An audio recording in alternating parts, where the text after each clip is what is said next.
আজকে আমরা প্রায় 1 কিলোমিটার দীর্ঘ ড্রেজারের পাইপ অপসারণ করছি। কাজ চলছে, হয়তো সারাদিন লাগবে। আমরা যে ড্রেজারের যে মালিক, ওনাকে আটক করেছি। ওনার বিরুদ্ধে আইনানুগ ব্যবস্থা গ্রহণ করা হবে।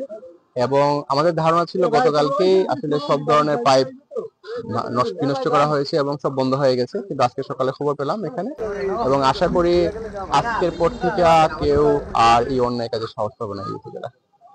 পুরা উপজেলায় 13টা ইউনিয়নে আমরা মিটিং করেছি এবং 13টা ইউনিয়নের নির্দেশনা পাঠিয়ে দিয়েছি। যারা এখন কাজ করতে যাবেন তাদের থেকে আগের থেকে আরো কঠোর আইনের ব্যবস্থা গ্রহণ করা।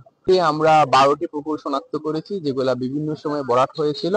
এগুলার বিরুদ্ধে ব্যবস্থা নেওয়ার জন্য পরিবেশ অধিদপ্তর মুন্সিগঞ্জ বরাবর লিখিতভাবে জানানো হয়েছে। ওনারা পরিবেশ সংরক্ষণ আইন অনুসারে ব্যবস্থা গ্রহণ করবেন এবং এই পুকুরগুলা চাচ্ছি আমরা পুনরায় খনন করে যাতে এটা জলাধার হিসেবে কাজ করে, কারণ টঙ্গিবার একটা প্রচুর এখানে বৃষ্টি হয় এবং পানির প্রবাহ যদি নষ্ট হয়ে যায় তাহলে এখানে জলাবদ্ধতার সৃষ্টি হবে।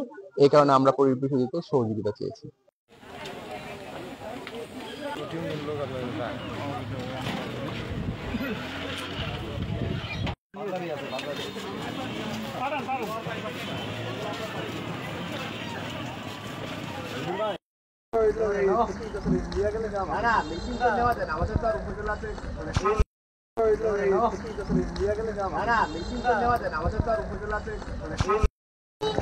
এই লোকের কি একটা লোহার ব্যাগের দাম কত?